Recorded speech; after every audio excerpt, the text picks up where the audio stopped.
Welcome to episode 4 of Win Me the Lottery with me, Chris. And I'm Tony.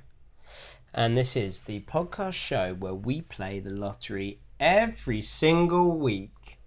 Without fail, to try and win it. And we don't know yet if we've won it this week, Tony. We're going to come to that. But I do feel we're getting closer. Well, yeah, we'll get to that, Chris. I think, this week I was thinking a lot about the lottery, and the reason why I was thinking about the lottery was because I was just in my day job, and I was like, I don't know how long I can keep doing this for, Chris. Really? Yeah, so I mean, that was really the motivation on why I was playing lottery for almost 15 years. The drudgery of work is just getting you down a bit. I'm afraid so, Chris. I mean, I've worked in quite a few places across my career, and it's always the same feeling. I'm like, do I have to keep doing this? Is there an easier way of life? Is what I'm aiming for. I mean, Chris, I don't know what your thoughts are. I mean, how do you find working for a living? I love working, Tony. I love my job. I'm all about the grind. I'm all about the graft. And that's what it's all about for me. You know, I don't think it's a rat race. I want to better myself. I want to improve myself. And I love going in the office 5 days a week.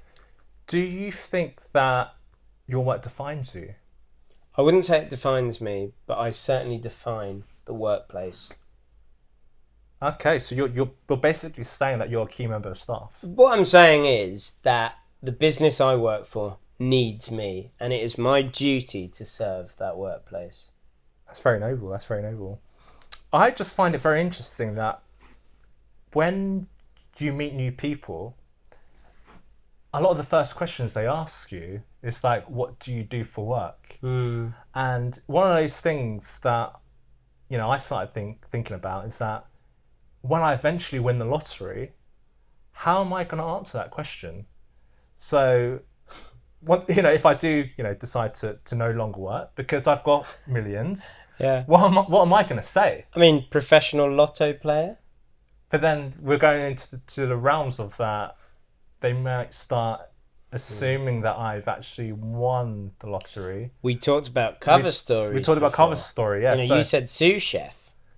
So is that impressive enough? That's the question. That's the thing. It really depends on what type of events I'm going to. You're a millionaire now, so you might be going to a bit more kind of bougier places. With certain bougier people with kind of more bougier job titles. So it's one of those things where I think there are millionaires that still continue to work, and it makes me realise that there's clearly a motivation to work regardless of having those millions in the bank.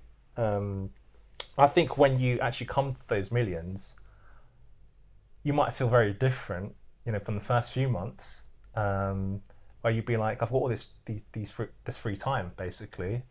What else am I doing? And it's something that we will explore on this podcast a bit more. I've been listening to quite a bit of Dave Ramsey recently, and one of the stories that I came across that he was kind of talking about was Dave Ramsey knows a lot of millionaires, and one of the millionaires that spoke to him was that he retired early, essentially. Crikey. With at about 31, 32, and that is really young to retire early. And he almost died. And it sounds a bit dramatic. I mean, how did he almost die? Well, he found himself drinking a lot more,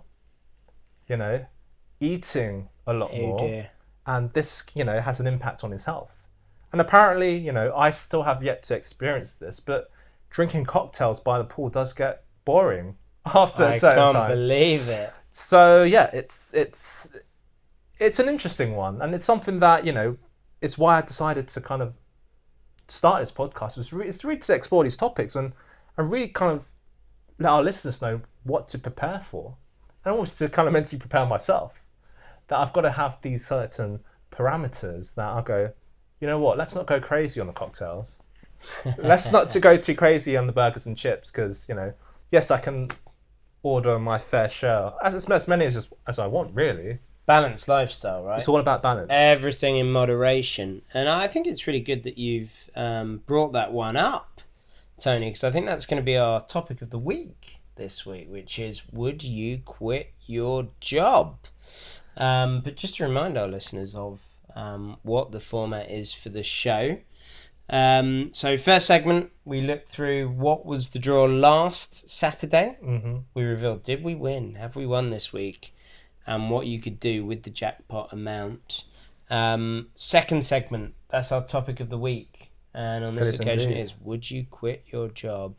And the third segment is all about manifesting next week's winning numbers to us.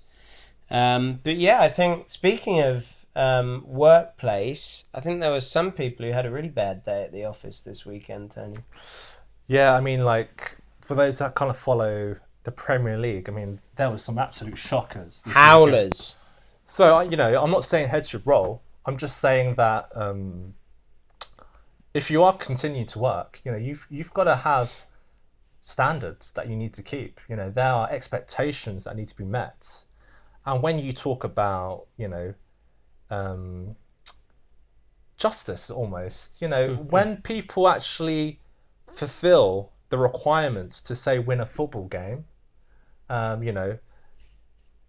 counting what is a goal, is a foul a foul, is a handball in the box a handball, there's not a lot of consistency that I've been seeing. Was this goal onside by at least 10 centimetres? Yeah, exactly. And I would say that we're in the age of, AI, looking at how we use technology to not only make things easier, quicker, but also to make things more accurate. So, not to go into it, too much, but these referees, they've got technology in order to help support them make the right decisions. Yet there's a lot of human error that's still happening, and I would just say that yes, you can totally have a bad day at work, but there needs to be processes in place to ensure these things don't happen again. I mean, I don't know about you, Tony, but in my day job, I am rated every year. Yes. Is it a successful performance? Is it an inconsistent performance?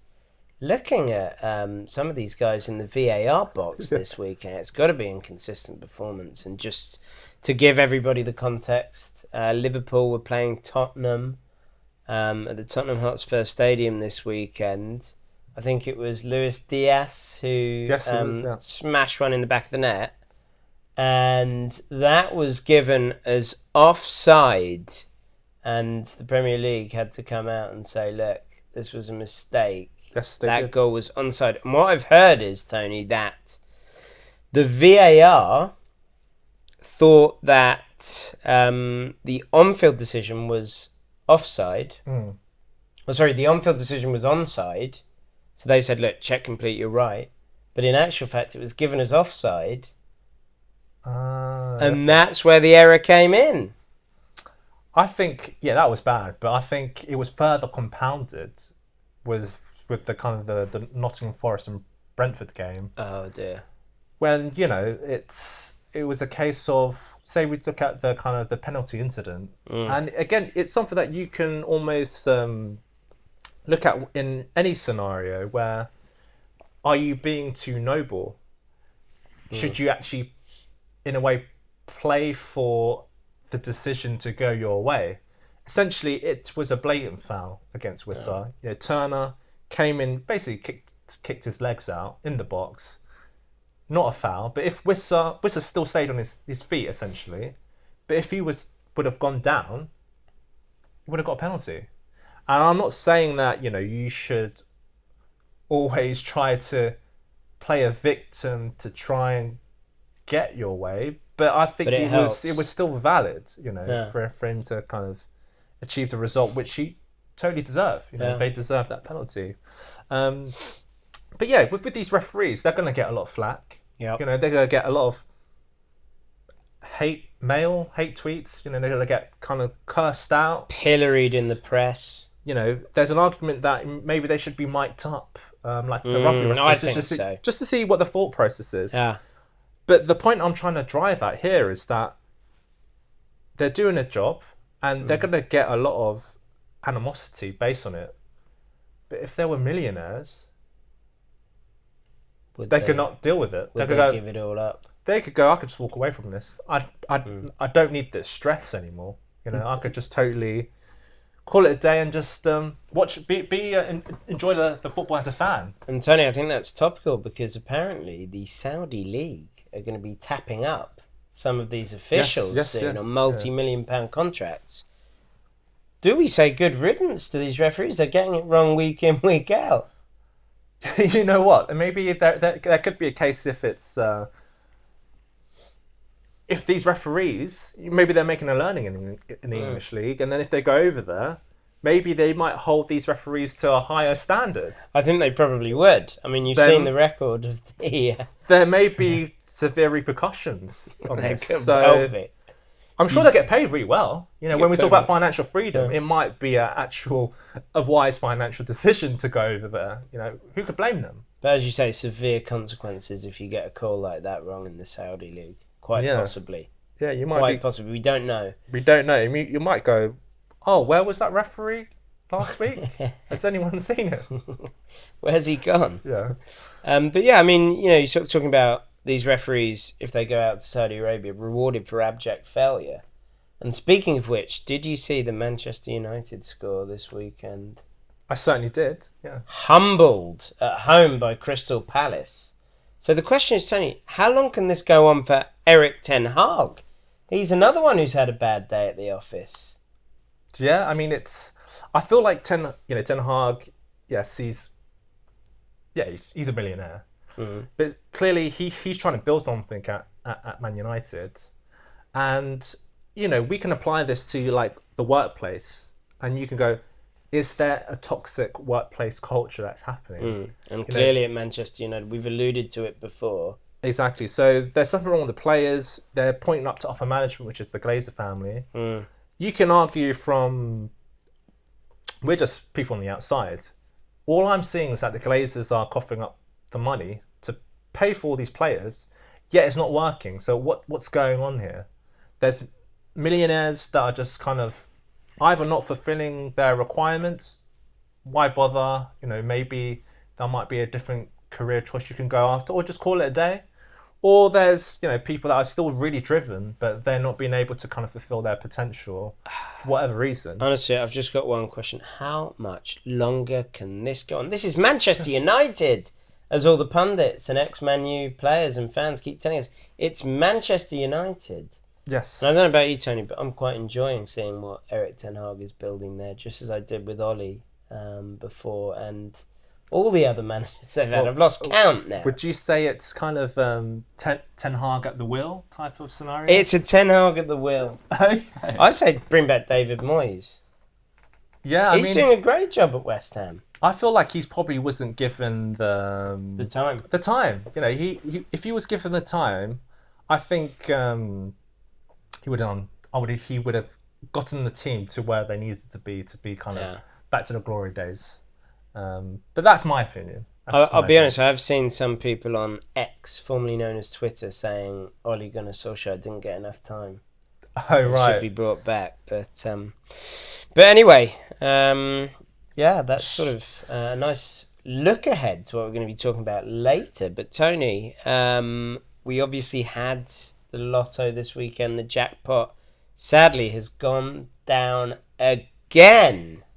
Yeah, I think we're going backwards here, Chris. We are. I thought 4 million was a bit wild, and one of the things that I was really disappointed with is that this week it's seemed to gotten even worse. So we're at the 3.8 million this week. We're in reverse, really, aren't we? So I don't know. I mean, like 3.8 million. Yeah, you're still a millionaire. But then I don't know, Chris. You know, if you were to look, you know, outside of the UK, what could 3.8 million get you? Well, it's funny you should ask, Tony, because I can tell you that for our listeners in Bolivia, 3.8 million pounds equates to 32 million Boliviano. which I quite liked. The currency code for that one is Mm. Bob. A few Yeah, bob, earn a yeah. few Bob. Yeah, so 32 million Bob. So the average salary in Bolivia is 102,000 Bob per year, which equates to £12,000 per year. So I think 12 grand a year, 3.8 million is going to do you quite well. And even better, it's just 12 Bob for a pint, which is £1.42. So they're doing quite well Ah, in Bolivia there. £1.42 for a pint, average salary 12 grand a year. If you kind of extrapolate that out, in the UK you'd probably be 4xing the cost of a pint. But 4xing the average salary in Bolivia would get you 48k a year, which is higher than the average salary in the UK. So Bolivia might be a oh. good place to take your £3.8 million and just settle down. That's 32 million Bob. South America, right? South America, they've got the beautiful salt plains out there as well. Wow. Is it quite close to Brazil? No. I think it's a vast continent, isn't it, South America? Okay. But the world's your oyster when you're there. You go up to Costa Rica, Mexico. You Yeah, the go weather. across to Brazil, Argentina, whatever. Wow, love it. Peru's nearby. Wow, great. I mean, like, so you're gonna enjoy your beer over there, I would say. Oh, absolutely, absolutely, Brilliant, and brilliant, probably plenty of other stuff too. amazing. Beer and good food. Good. I That's what I meant. I never Yeah, heard food. of Bolivian food. Yeah.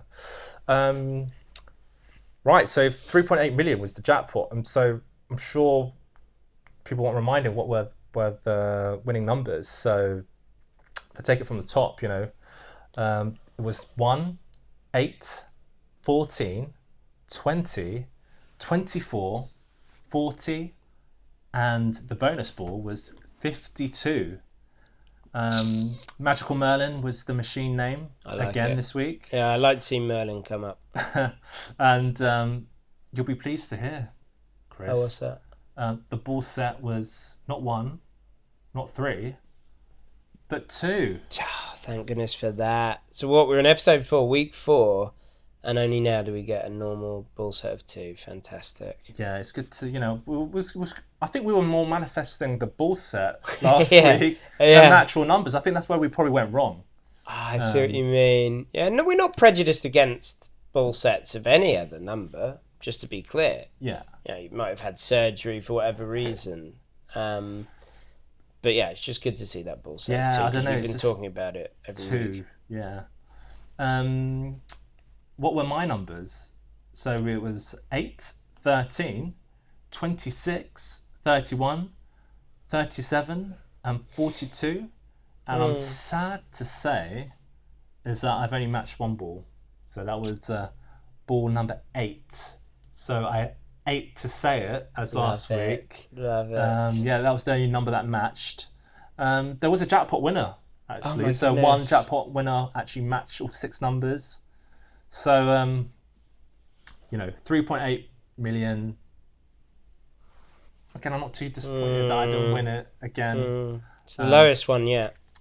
But yeah, I mean, if we kind of touch upon what could you get with With 3.8 million? 3.8 mil.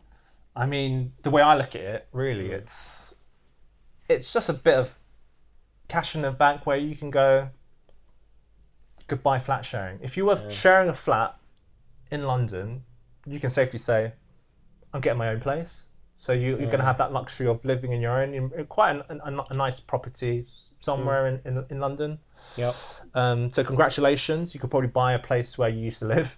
Maybe if you grew up in London. Again, it's a bit of a weird one where you're hearing stories of people who were born in London, they grew up in London, and then they move out. They go to university somewhere, or they start living with flatmates elsewhere, and then they start going up in their career, and they're like, I want to buy a house.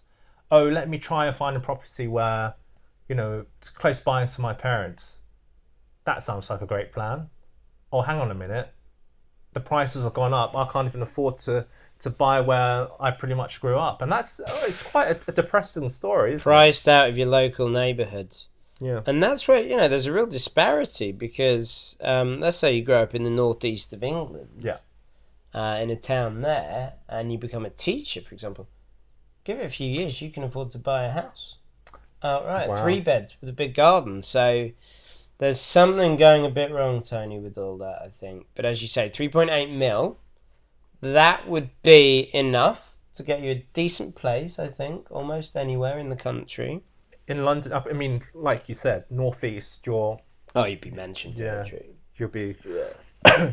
maybe your own gym type of house and all that type of Yeah, stuff. cinema, home cinema in there. Brilliant. Another thing to worth mentioning is that if you had any debt, Mm. you could pay off your credit card debt. What about your Wonga payday loan debt? Oh yeah, that's gone. That's gone as well. Are you sure? Because after last week, I looked up the interest rates and they're a bit higher than I thought.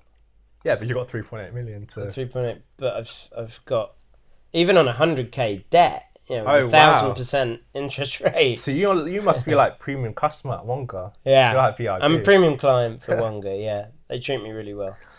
I mean, this is what Dave Ramsey. If I touch on Dave Ramsey, and I listen to a lot of his kind of video podcasts, and a lot of callers are actually calling in, and they're like, "I'm in this amount of debt," and they're like, "This is the amount of student debt I have," and then a lot of them have personal debt, which is credit cards, loans, credit card debt, and really their goal is to almost get back to zero.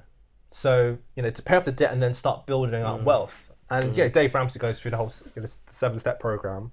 Yeah. But just to touch upon the 3.8 million, yes, I'm kind of going, it's not that much really in terms of what we aspire to have, but 3.8 million is almost buying you the dream of buying a property and just paying off your debt. Maybe when we touch upon kind of like, do you want to continue working, you actually have the freedom to go, yes, I want to continue to work, or I don't, or you can go down to part-time work if you wanted to. Well, as you say, it's on this sort of pathway to financial freedom. You've ticked off pretty much everything there, haven't you? You've paid off your debts. You've begun to get your emergency fund. You've got savings in place. You've probably started to invest a lot of that money as well. You've bought your house. You've got a little bit of a nest egg there. So, yeah, you're absolutely right. It is a dream for most people. But we still want more, Tony. We keep saying it. We want 10 million plus. Would you buy a Rolex for you and your missus with 3.8? Oh, absolutely. Okay. Absolutely. I would still be Would you hold back on that? Be cautious. You'll be like, yeah, I'll get you a Rolex, but that's birthday and Christmas type of thing. Yeah, I see what you mean. Where if it was a higher number, you'd be like, yeah, here's a Rolex. And, yeah, and just off the cuff. Yeah, and here's another one. But yeah, I mean, what else could 3.8 get you?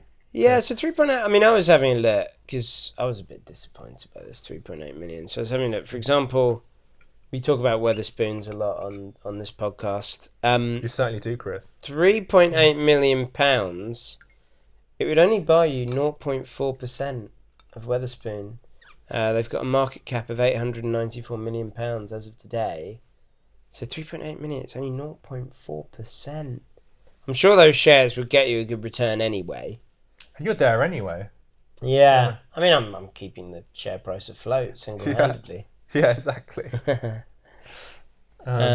yeah, it's certainly an interesting one, and we were flooded by emails coming in as well this week, and actually Gertrude from Dursley out in the west of England was in touch, and she was sort of talking about the jackpot. She was referring to last week's jackpot of the 4 mil. What was it, 4 point? It was essentially 4 mil. It was around 4 mil. And Gertrude just said, just having a look, so she actually has a partner in Tunisia, and she wants to be able to use that jackpot to actually meet her partner for the first time. So Gertrude, as with all of our listeners, we're manifesting numbers. We want you to do the same thing, and we'd love to see Gertrude actually use that money. But please get back in touch with us, Gertrude. We did reply to Gertrude just to figure out, okay, you haven't met your partner in Tunisia. We want to know, have you done video calls or anything like that, or has it just been over text? Where did you meet? We'd love to know the full story on that one. I think, I think she can even start planning for a wedding. You know, if she won that, Yeah. she wouldn't need to worry about the costs of the wedding. She could Flying have over her two. family. Yeah, she could have One in two. Tunisia, one in the UK. One in the In UK. Fly the Dursley. family round. Tunisia, I've never been there, but I did start looking at there's some all good inclusive holidays there that I've seen. It's not typically a place that I would go to, but Yeah. the only reminder of Tunisia I ever heard of was when England played Tunisia. We tend to beat them in the kind of the qualifying But kind of weren't games. they one of those teams that we failed to beat in a World Cup once under Capello or something like that? I always thought we beat. I I know, must mean a bit where we. but you know what? We beat them under Southgate, 2018 World Cup, wasn't it? They were the first one, Yeah. but we only won it in the last minute. We always seem to play against them for some reason. I don't know how. Tunisia always comes up, Yeah. yeah. Maybe But, that's the connection. Maybe they were like they connected with maybe football. that's how Gertrude and yeah. Yeah. Well, Gertrude, please get back to us. We did reply to your email as well, but I think all of our listeners would probably want to go on this journey. Maybe we can get Gertrude to call in. Yeah. You know what? Maybe marriage wasn't on the cards, but now I've mentioned it, Yeah. it might have inspired them to actually get married. Yeah. We might, if Gertrude, if you are thinking about getting married, Yeah, because she said she just wants to meet her Okay. partner. But yeah, marriage, why not? I mean, I'm willing. I mean, it might give me a reason to book an all-inclusive, just to go and then attend the wedding. and just for everyone's benefit, Tony does love an all-inclusive. Oh, yes, I think I you do. went to one earlier this year in Greece, didn't you? Yeah. And I would say that if I won 3.8 million, I mean, I would still go to an all-inclusive, but really upgrade it. I mean, we're talking about cocktails that aren't pre-mixed, but like they're using the top shelf Yeah. stuff. We're talking about Smirnoff vodka, not whatever they use, or Grey Goose, whatever. Private beach. Private so you can beach. lounge by the beach, not Yeah. just the pool. And even upgrade, instead of going the typical buffet food, we're going to the actual table service food where Oh, lovely. the all-inclusive that I wanted to go for, really good food, I would say, but I didn't have access to the sushi. So if I would have upgraded to more of the sweets, I would have had the access to the sushi. Lovely. Maybe an in-house prezzo. 'Cause I know you're a big fan of prezzo as Yeah, well. yeah, prezzo.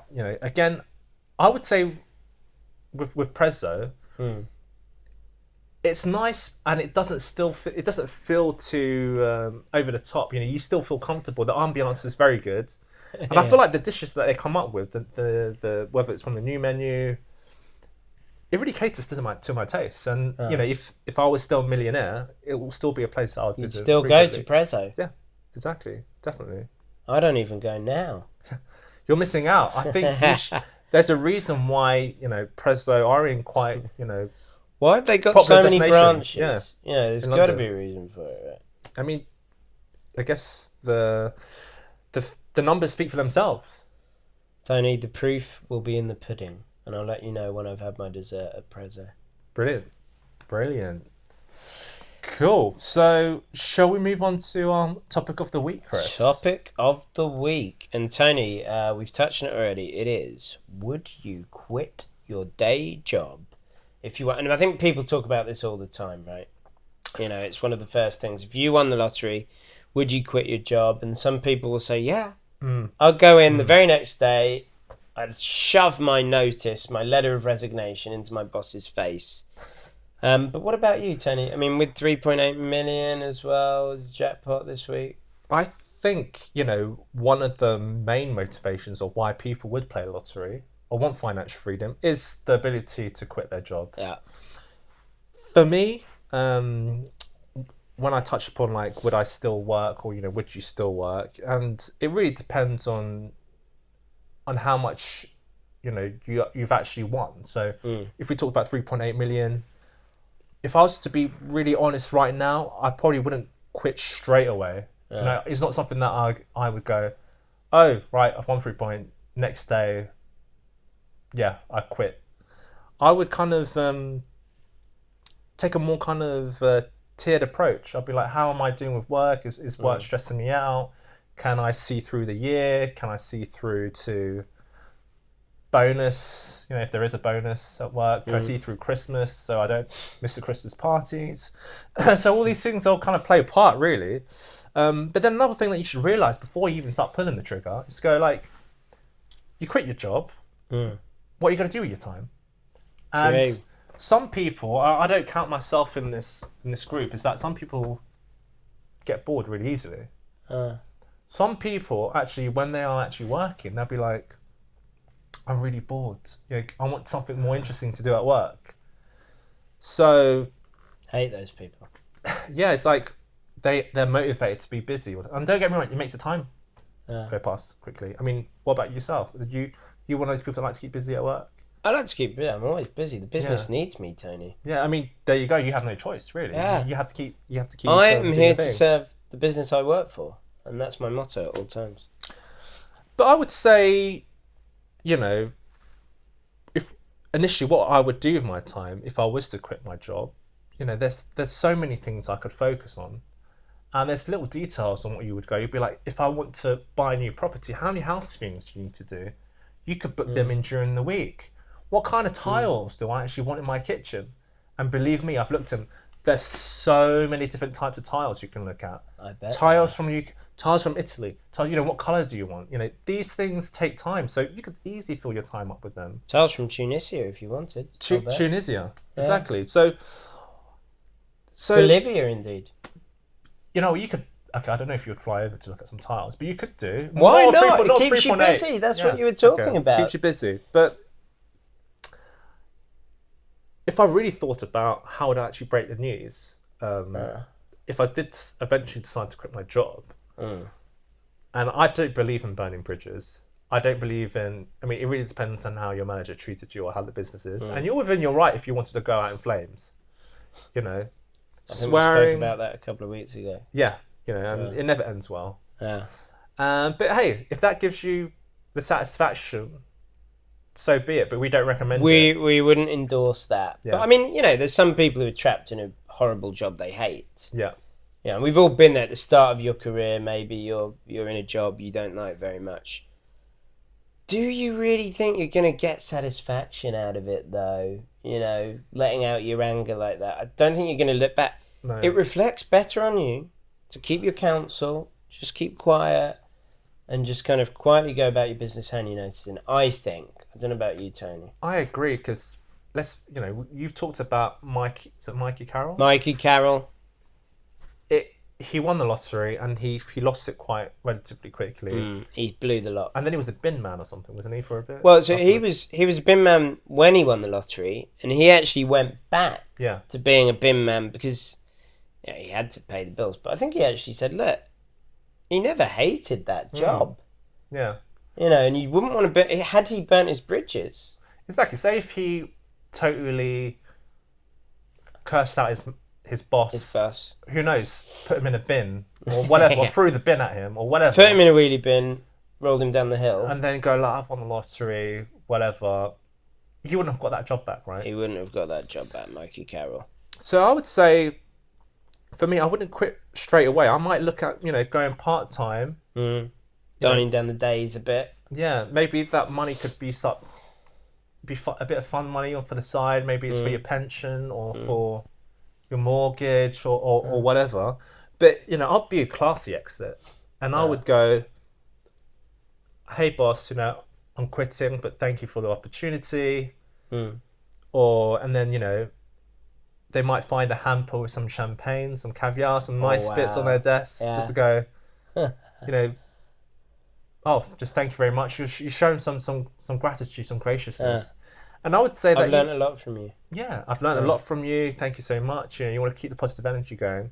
And even with your kind of your colleagues, that I'm sure you've kind of built up quite strong relationships with, you might not go, again, we touched on this in earlier pods, but if you won't need to tell them that you've actually won the lottery, you might go, I'm going to work on some personal projects. Yeah. And then you might go, I'm having a leaving party. And no, it's not going to be, it could be at the Weatherspoons if you wanted to. Or you could We go, could upgrade it a bit. something a bit more big. You go open bar. On my dime. On my card, guys. Yeah, take whatever you want. Yeah, exactly. So you could go, it's on me, enjoy. And then it'll be a case of going out on a high and people really kind of appreciating a nice exit. I think that sounds brilliant. Yeah, I really do. You can treat everybody. Everybody's going to remember. It's your legacy, right? Exactly, and I would say that you don't want to leave with people kind of hating you or with a bad taste in your mouth. Yeah. No. I think you're absolutely right. And it's another thing. Obviously, talking about your colleagues, Hmm. you can anoint a successor, Tony. I Oh think. yes, yes. I Yeah. mean, you just remind me of a very great point, Chris. That if I'm already a millionaire, Uh, I'm actually depriving someone else from an opportunity for a job, uh. essentially. So it'll be a case of going like, I don't actually need the money. Mm. Someone else could do with this Someone job. else is in more need of that cash than you are. Exactly. So it'll be kind of a bit selfish of me to actually go, yeah, I'm gonna stay in the job. Uh. I've got millions in the bank, where they can actually do a good job and earn the money to provide for their needs and their family. They might not have two pennies to rub together. They've got 5 kids at home, Mortgage is mortgage good, rates through the roof. through the roof. But one thing I would say, Chris, is that Uh. they have to be qualified to do the job. Yes, you wouldn't let any old chancer take it. No, no, no, because it's well, actually, I mean, I'm not going to be working there anymore. Sometimes you've got to give people a bit of a helping hand. So Yeah, yeah. Well, I think that's what the Glazers have been doing with Eric Ten Hag, isn't it? Ole Gunnar Solskjaer and all the rest of them. yeah, I mean, sometimes I believe Richard Branson said this, where he Uh, was like, if there's an opportunity, say you can do it and then learn it later, and I if like it's a that. self-fulfilling prophecy that if you Yeah. give people, if you see someone with potential and you go, once they're in the job, they can actually build up towards the requirements. But you have to give people chances. A wise person once said to me, "Nobody takes a job and knows 100% of what they've got to do right away. It's a learning process." Exactly. It's like if you're ready to qualify, if you knew everything in the job, why are you taking this job? Maybe you want an easy ride, but Yeah, I think you're right. I mean, from my perspective, Tony, I think similar sort of thing. It depends on the amount. Hmm. If you won enough, there are certain things that you could use the money to do to back yourself on your own projects. If you've got things that you're really interested in, you've got enough money, you don't need investors. You don't need angel investors backing you up. So I think if you won enough, maybe it would be a little bit different. But as I've spoken about, I enjoy my job. I enjoy going in the office a couple of days a week. What do I'm you enjoy a about fan it? of hybrid work, but it's that social buzz. You Yeah. get in there. I work for quite a large organisation. There's lots of people around. You get that social buzz. But I do think, Tony, dropping down the days might be a good way to start. Yeah. Because I don't want to give it up completely, but maybe I go from 5 to 3 days a week, something like Yeah. that. The only issue I could see if they say no. They back you into a corner. I mean, they've been wanting to get rid of me for a long time, probably. Yeah, I mean, I think jobs are. I mean, you're clearly an integral part of the team, so maybe they would still want to keep you around. But you just made me realise that if I was to quit my job, one of the other things that I would consider doing with my time is maybe go back to studying. I think I would probably enjoy it. Yeah, enjoy it more. Oh. Like do a PhD in something, like become a doctor. A doctor? Yeah. In what sort of thing? I mean, anything. Like Dr. Dre or... Who knows? Why not? You could do a PhD in rap music or something. Yeah. You? Probably. I mean, I would do something. What's hot at the moment? I don't know, gender studies or something. Why not become a doctor on that, or like YouTube, a doctor of YouTube? That's quite, because it's such a major platform that people consume content, and also in terms of the kind of the landscape of how to describe it, like pop culture and stuff like that. It's like YouTube is such a big part of how I learn about new things, how I enjoy kind of looking into people's lives, how it's actually become quite a key income source for a lot of young people and of all types of people who produce content. Oh, we just call you Dr. YouTube. Yeah, and just I quite like it. see where is it heading next. Yeah. By the way, we're on YouTube. This podcast. Is on Yeah. YouTube, so Just remind people what to search for on YouTube. just Win Me Lottery. So we've Win Me got Lottery, so YouTube. Yeah, check out our channel. But yeah, I wanted to say, why not get a PhD if you've got the time? I'm going to Just for call the you out doctor. on this, Tony, because there's just something about these people who just study and study and study. Yeah. Get out into the real world after a while. Let's be honest. I think about myself. Had I stayed on and done a master's, would it have made any difference? There are certain careers where, of course, it is really easy. You've got to do a master's, maybe a PhD. But I do think it's a bit of a cop-out sometimes. It's like, oh, it would be great. I'll just go and study. Because people think not as much is required from them. Maybe. Yeah. Maybe. But actually, it's really damn difficult. If you go and do a PhD, even in YouTube, there's going to be a lot of work on that. I would say so. I mean, I think really what's kind of motivating me is like if someone's go, excuse me, Mr. Tony. No, no. Dr. It's YouTube. doctor. Yeah. It's doctor. It's Dr. YouTube to you, mate. Yeah.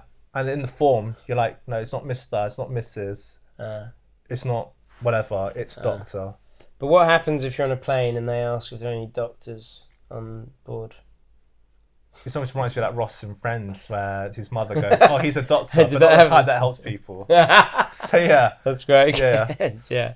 so yeah. You'd have to explain to them that you are Dr. YouTube. Yeah, but I mean, like, your skill does he set have a lies YouTube elsewhere. problem, or like, how is he looking at like how YouTube evolved? Yeah, I can help him on that. But yeah, I mean, that's the question. Would you quit your job? And I think this is a question that would resonate a lot with our listeners. Well, Tony, what I've got to say is, this is why I think everything you just said then, Yeah. set for life. And we haven't talked about set for life yet, which is one of the lottery games. Oh yeah. Part of me just thinks that might be an even better one because what is it, 10 grand a month? It's 10 for grand a 20 month, years. 30 years. 30 years. Or you could take the lump sum. No, I'm going to take 10 grand a month, even though it probably is more wise to take the lump sum. Yeah. I'm going to go 10 grand a month because I think it's got a better balance to it. Every month, you got your day job, whatever you're earning from that. You're not going to drop it down too much. Maybe you drop a day, you go to 80%, 60%, whatever. Suddenly you've got 10 grand tax free. So let's just go through this quickly. If you're getting 10 grand a month, that's 120 grand after tax you're getting every year. So that's equivalent to a salary of even more than like 240k. Yeah. That's a quarter of a mil salary sort of thing we're talking about there. Yeah. So I think that goes a long way. It's not going to disrupt your life immediately, but it's certainly going to make your life incredibly comfortable right away, building on what you've already got. I mean, I mean, the way, if you look at it that way, I mean, I think if you kind of times it, I mean, over 30 years, what would be 10 grand a month? Well, if we're saying it's 200, if it's 120 grand after tax per year, you're looking at the end of after 30 years, it's still it's like almost 3 million. It's almost like this chat point. Yeah. But the reason I like it is not for the sort of end sum. Yeah. It's just it's balanced. You're not going to go do lally when you get that amount. That might be smart if you've got a bit of a gambling addiction as well. Exactly. Yeah. Exactly. But we must say, technically, it's not the smart thing to do. Oh, no. Based on that financial freedom, because you'd want to take that lump sum, you'd want to invest it or whatever else. Yeah. We're not advising people to invest. We're just saying, based on past returns over a long period of time, you'd have been better off investing that money in the stock market and saving it where you need to. Yeah, I mean, you're just right. Like Dave Ramsey really delves into this, where he says, money isn't about just being good with numbers and creating a budget and stuff like that. It's really understanding yourself. We're creatures of habit, and this is where people go wrong. Is that they don't see money as more of as your own habit on how you choose, how much you spend, or how you actually control your impulses. So if you know that you have quite an addictive personality and that you're quite reckless, if you were to come into the millions, you could easily blow £3.8 million in a month. And if you go to Las Vegas, you buy a couple of Lamborghinis, it's done. But it's like we talked about before, isn't it? It's all those problems that we talked about, like, do you need a cover story? They kind of go away. Because all you're getting is 10 grand a month. Okay, just say, oh, look, I got a promotion. Yeah. I got promoted. I'm getting a little bit more cash. And that's it. But yeah, Dave Ramsey, obviously, which is quite apt because Neighbours is coming back. Have you seen Oh that yes, I news? have. Yeah, on Amazon Prime. Ramsay Street. I love all the Ramsays. I love Gordon Ramsay. Aaron Ramsey, Yeah, the former Arsenal player. Ramsay Street. Ramsey Street. Dave Yeah. Ramsay. Yeah, Yeah. perfect. So I would say don't quit your job just yet, especially with 3.8 million, 10 million. You can do, but don't burn your bridges. As we say, it very much depends on what projects do you want to get off the ground. And I was thinking earlier when you were talking about, I know we're going back a little bit to cover stories, but I think what you tell, if you want to impress people with a cover story, I'm a founder. I've just founded my own startup. Yeah. We're just getting the first round of funding sorted. We don't have a website yet. It's fintech. It's in insurance. Straight away, they're not going to be interested anymore anyway. Who wants to know about insurance? Would you look down on me if you did stick to a set for life of 10 grand a month, and then you're living a certain lifestyle with that, and you go, oh, I've just got a sugar daddy? I probably would. Or you just expand on it a bit more. it's like I've got 10 grand to play with every month now on top of my day job. Yeah. So where are you getting that 10 grand from? Oh, I've just got a sugar daddy. Right. Or okay. I do OnlyFans or whatever. Sorry, I didn't quite follow it. Yeah. Just say I did OnlyFans. You've got one anyway, haven't you? Yeah, but I'm not posting as much. No. We're focusing on this podcast. Yeah, It's away taking from on my time. OnlyFans for this moment in time. Okay, so that's topic of the week. It's just minimum. I don't want to labour the point, but set for life. It's like Dave Ramsey was saying. It's minimal disruption, right? You don't want to be overwhelmed. Yeah. You want to continue with your life as it is, but suddenly it's a hell of a lot more comfortable, Tony. You're getting an extra 10 grand tax free in your bank account. We should probably look into playing Set for Life. Yeah. We'll start off with just the Sato Lotto. It's every Monday night, isn't it? It's Monday and Thursdays. On Monday and Thursday. Okay, Yeah. maybe we start doing that for the Thursday one. Yeah, let's. Yeah. I'll do that. You do the lotto. Yeah, let's kind of spread it out a bit. Yeah. We'll expand this. And the numbers are a bit different as well, aren't they? It's not one to. I need to double check that, actually, Yeah. Chris. Yeah. We'll check on that one. It's all been lucky dips for me, to be honest. When Yeah. I play Set for Life. Talking about numbers, shall we go to segment 3? So, picking next week's numbers. We want to manifest those winning numbers. And I think what numbers are you manifesting, or are you seeing this week, Chris? Well, Tony, because we talked about it before, you've been wary about your phone being tapped. I certainly have. You've been scaring. You've mentioned it so often that I've actually got a bit of a fear now that I have been tapped. We've had a few candidates who might have tapped you. We talked once about Dale Winton. Could he be doing it from beyond the grave? You said it could be the Chinese. You said it even could be the Americans. But I think suspect number one is the Russians. And funnily enough, Tony, there was some news this week of 5 alleged Russian spies appearing in London court. So 5 Bulgarians actually are alleged to have carried out surveillance of people and places in the UK and Europe.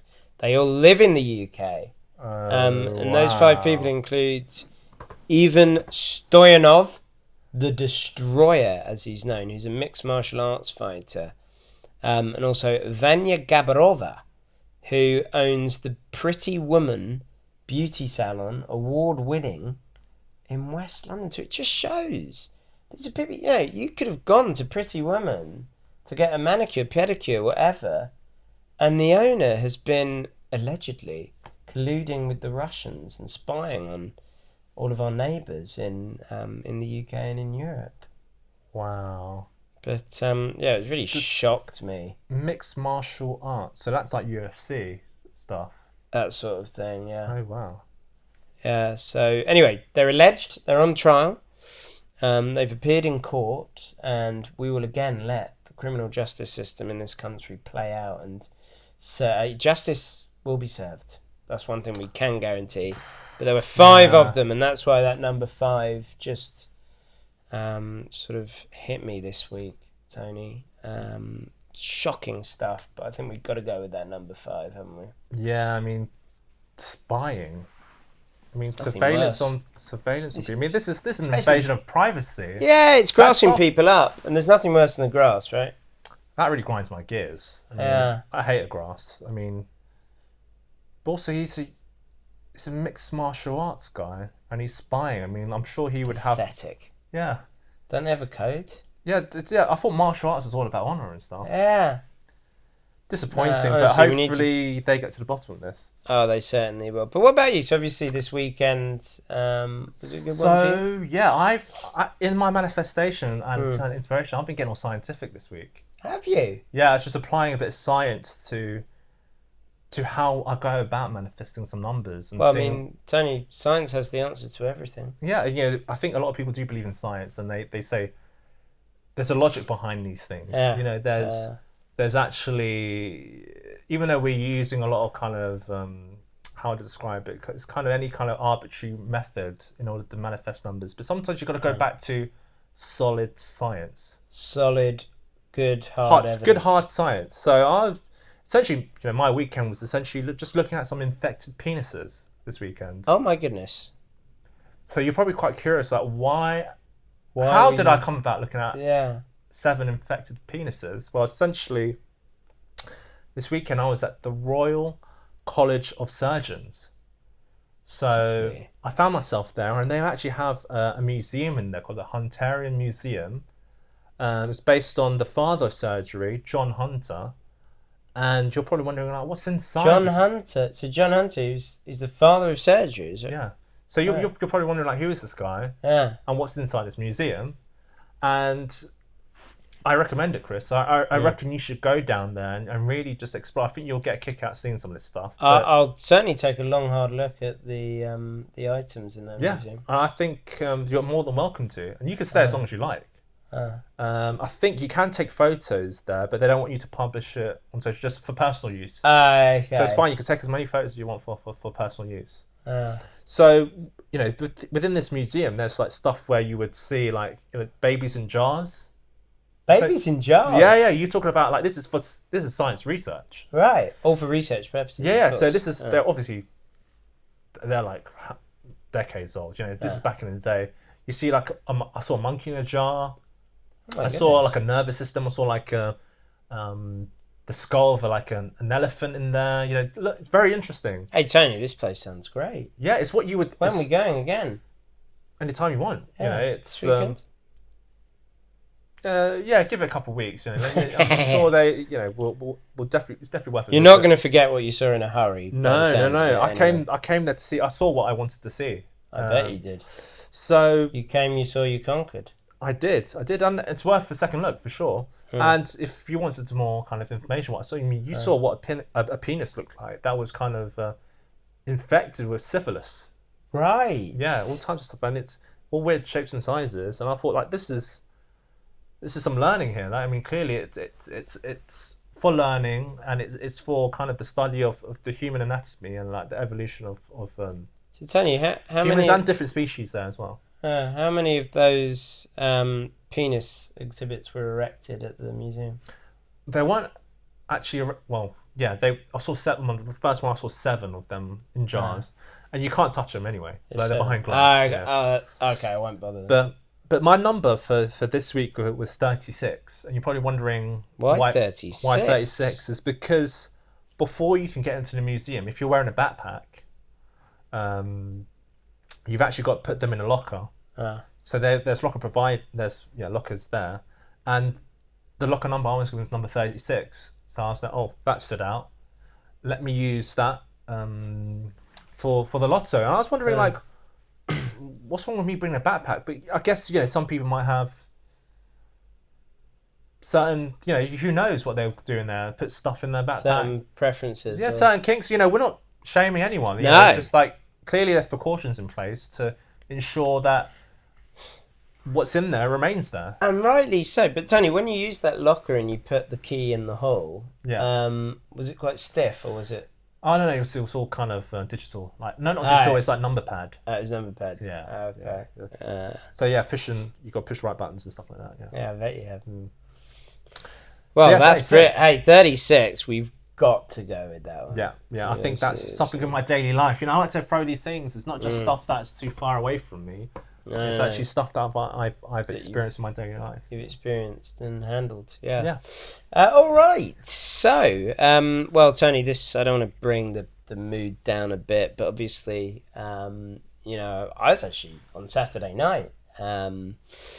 I went to an Oktoberfest event in London. It was a bit of a disappointment, Tony, because obviously you go to an Oktoberfest event, you're expecting great German beer, great German sausage. So we turned up, we got our Stein glasses, and what did they have on offer on beer? British lager or British lager. Now look, I love British beer. That's not on theme, is it, Chris? It's not on theme. Yeah, if you're going to do an Oktoberfest event, it's got to have German beer there. So we went to that, and then later that night, we did end up in a nightclub.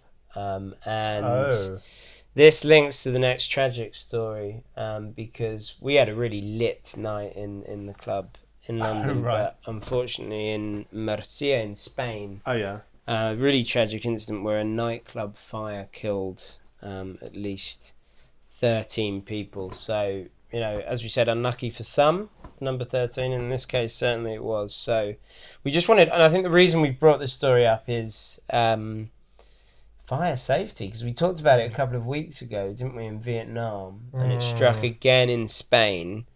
And we just want to make sure that that people are aware of this, because if you become a millionaire, you might want to hit the town, go clubbing, particularly if you've jacked in your job, like we were talking about.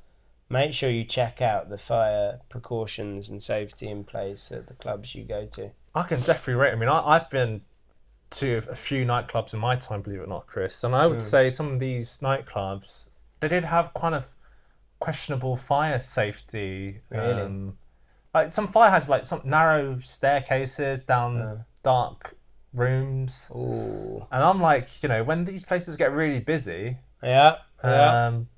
if there's a fire happening and there's quite a narrow corridor to get through and some staircases you've got to go through to get outside, I mean, people are going to get kind of in a stampede. People are going to get kind of trampled on, It's definitely, and you're so right, I'm glad you brought up, Chris, is that you're a millionaire now.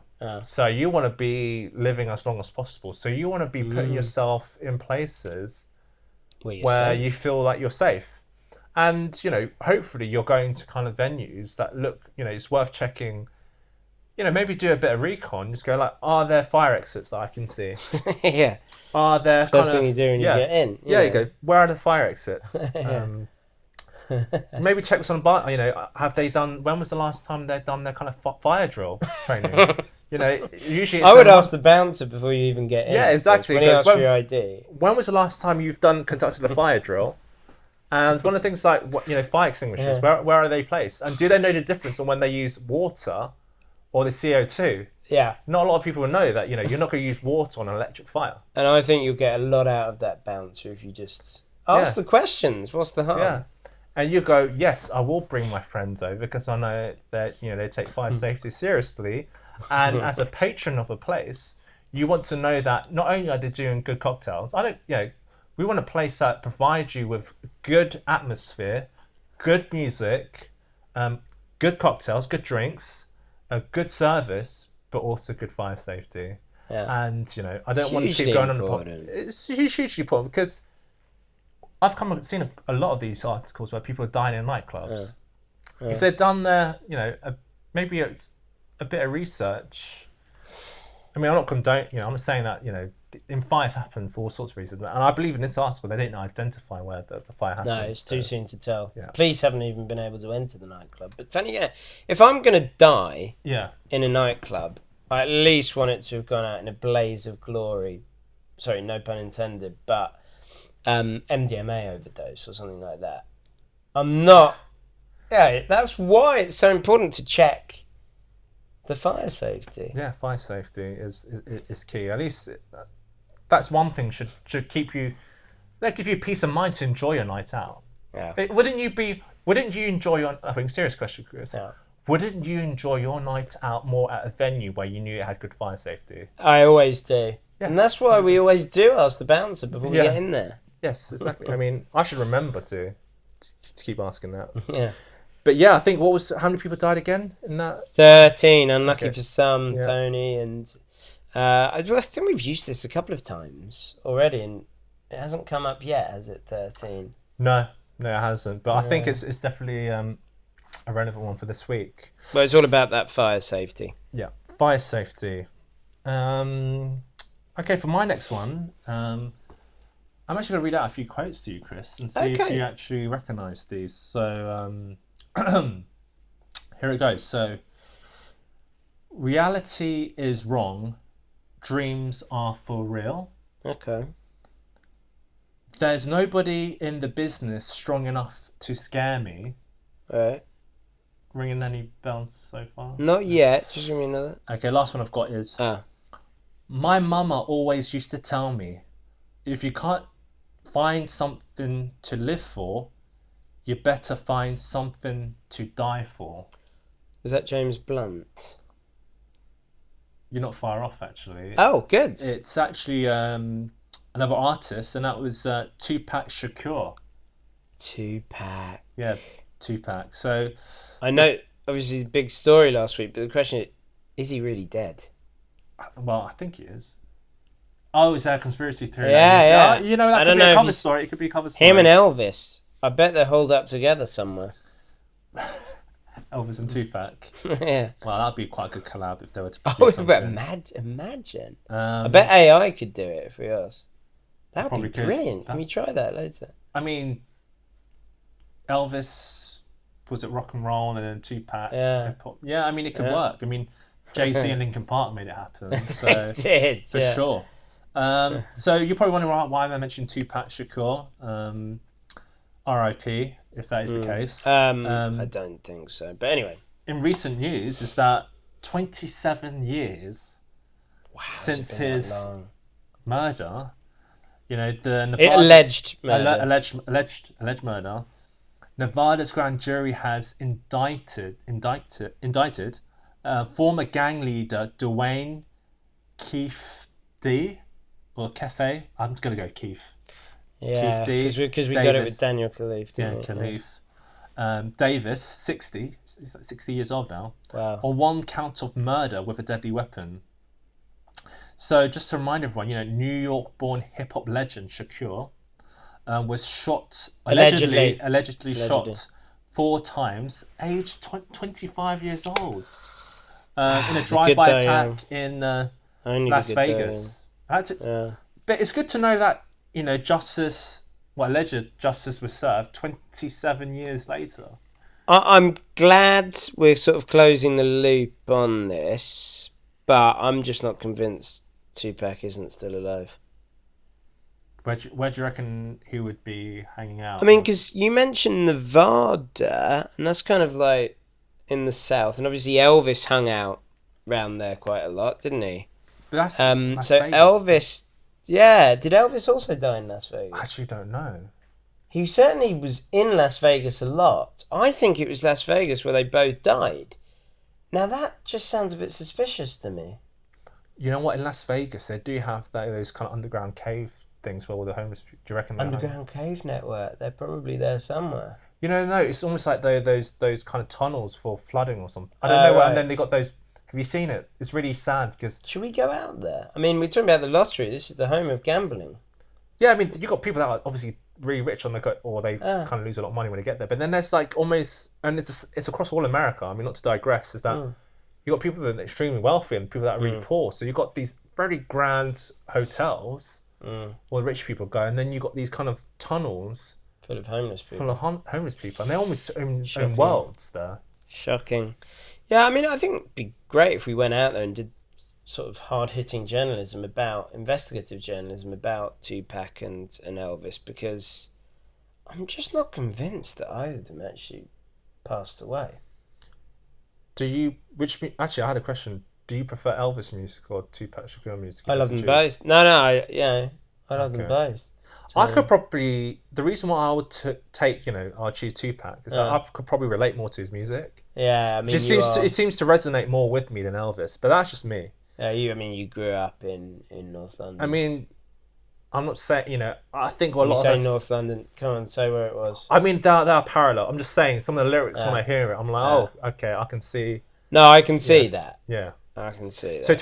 27's the number that I That's definitely one. put But in. yeah, Tony, I think the one that really got me this week when I was reading the news was in Slovakia. So actually, and there's a great picture of this if you Google it. A dog found sitting behind the wheel of a speeding car in Bratislava in Slovakia. Wow. And as you know, it was a speeding car, so a speed camera photo picked this up, and it has been posted by the police. And it appears to show a canine in the driver's seat of a Skoda, and it's just a brilliant image. And yeah, it says the police, or the post that the police put on Facebook says, police officers could not believe their eyes. Instead of a photo of the driver, a brown hunting dog was smiling beautifully into the camera. So there you go, canine behind the. But I mean, the driver himself said the dog jumped into his lap suddenly, but the police said no, we don't believe that because there were no sudden movements. Wow. That's not something you see every Nah, day. but this is what I don't. How did this really happen? Because it's a car speeding. Where was the driver? The canine was in the driver's seat. Maybe it was a case of one of these really intelligent dogs But how did he get his who just took the wheel. how did Got he get his foot on the paws down there. gas? It's a great question. I don't know. Maybe you just had really long legs. Maybe it was an XL bully dog. Yeah, I I mean, mean, they said obviously brown. well, something that stood out there is a Skoda. Yeah. Are Skoda's good cars? Because I always thought that was a brand that people didn't really like. But I feel like they've kind of really kind of come up now. Yeah. Well, if it's good enough for the brown hunting dog. Yeah. So they say. Could have been an XL bully dog. We don't know. But I'm just surprised. Why would okay? Say if the dog jumped on it, but it must have been there for a while. So what is a dog doing on his lap when he's trying to drive? He's covering his vision. It really is an extraordinary story. And as we said, maybe we've all seen Beethoven, the film. Yeah, sure. I mean, as we said before, dogs are man's best friend, Yeah. and maybe the dog's so. Maybe you know what I'm thinking. Let's give the man the benefit of the doubt. They always say that you shouldn't drive when you're tired, and he could have had a hard day's work. Yeah. Hard day's and graft. he could have been dozing off, and he should have stopped and had a coffee. And the dog might have stepped in. Man's best friend. To save his life. Yeah. And so I'm taking. Oh no, he's fallen. Let me wake him up. Yeah. So what was the number again for that one? So, Chris? yeah, so the man who has been fined, he hasn't been arrested, just fined, was 31 years of age. It hasn't said how old the dog was. I almost think should we get out to Bratislava? Did you see what there might be more Just to cases? find out, yeah. Maybe there's loads of dogs driving cars around. We just don't know. I think they treat their dogs really well then if they Yeah. allow them to do that. Yeah. They really do. But yeah, 31-year-old man who. I mean, if that isn't the case, at 31 he should know better. But hey, they don't say men don't mature till they're 40 or something like that. Is that right? I don't know. We still got hope. Yeah, We exactly. still got hope. But power to you, whatever kind of how he wants to live his life. I mean, to be honest, that might be a case of him actually trying to shorten his life. I mean, let's be honest. I do like dogs, but animals are reckless at times. So, not something that we recommend. Just to make sure I listen, we don't recommend letting your dog drive your car.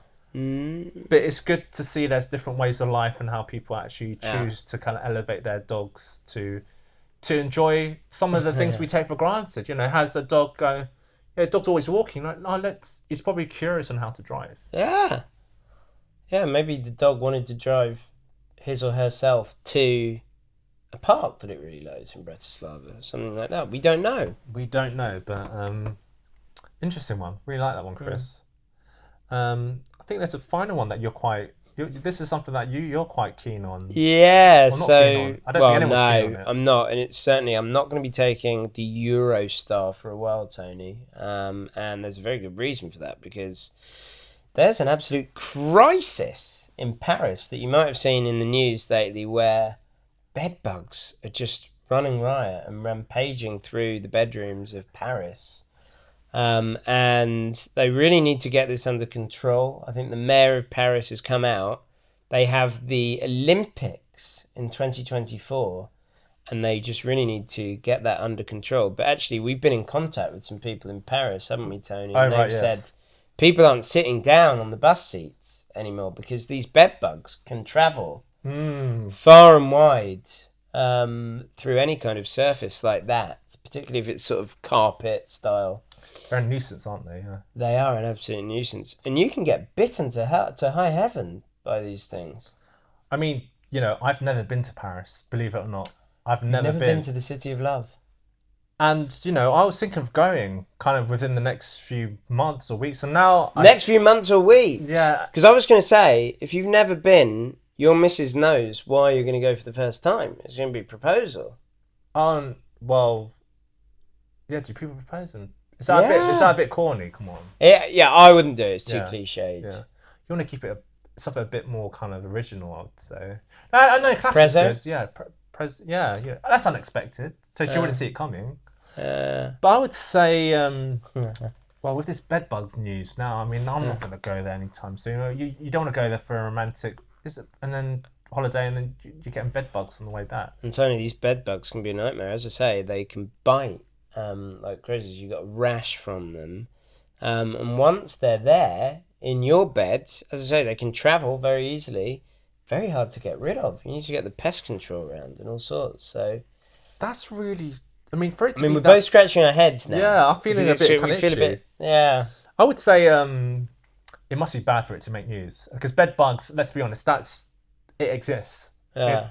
Everywhere, I would assume. Yeah. But then for it to be to this degree, for it to be covered by news, and for the prime, did you say prime minister? I think it might have been the mayor. The mayor. So to come out and make a statement. A statement.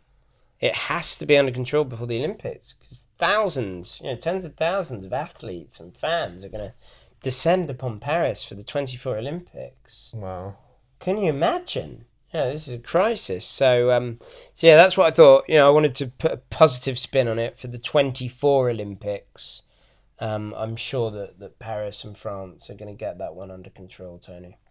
I hope so because I actually do want to visit Paris at some point, but not until I get confirmation that it's under control. For the proposal. Cool. So I think that's all the numbers for this week. So so what are you going for? So if I read out numbers in numerical order, we're going with 5, 13, 24, 27, 31, and 36. All right. Yeah. I mean, obviously, it's knocked our confidence a bit that I think we've gone 3 weeks now without. We got one lucky dip. Yes, we did. So let's play it cool. I think we'll just play it cool. I think take our time. I think we came to these. There's good reasonings why we came with these numbers, and let's see how it plays out. And I think we did our manifestation. We'll keep manifesting until this week's Saturday draw. And then we'll see what happens, and we'll report back on. Yeah, and please, guys, do remember that you can follow, subscribe, and share the podcast. Tell your friends. The more people we get involved in this journey, the more that we can kind of manifest those numbers towards all of us. You know what? I'm thinking this is how it's going to work. Do you remember Professor X in those X-Men movies? Yes. When he puts on that little helmet and he's in that big auditorium room, and he's almost getting all the brain power of all these other mutants that are kind of come into his brain. I think this is how I'm envisaging. I think it's like Stranger Things. It's like what is this in the late episode? Yeah. Well, it's all connected, isn't it? It's all connected. So if we get all these people manifesting numbers, I think it can channel through us. It can. And becomes a reality. And we've had loads of emails coming in. And Tony, if you just remind listeners of the email address. Yes, it's tony.win.lotto@gmail.com.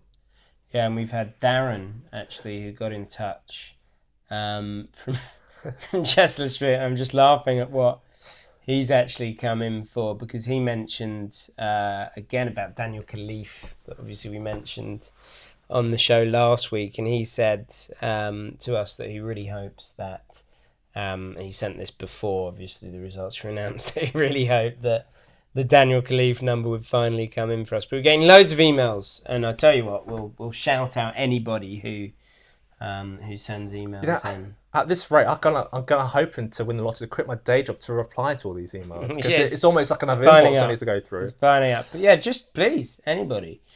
So yeah, hopefully. So that brings us to the end. So join us next week and follow and subscribe. Because we want to win the lottery. Goodbye. Ciao.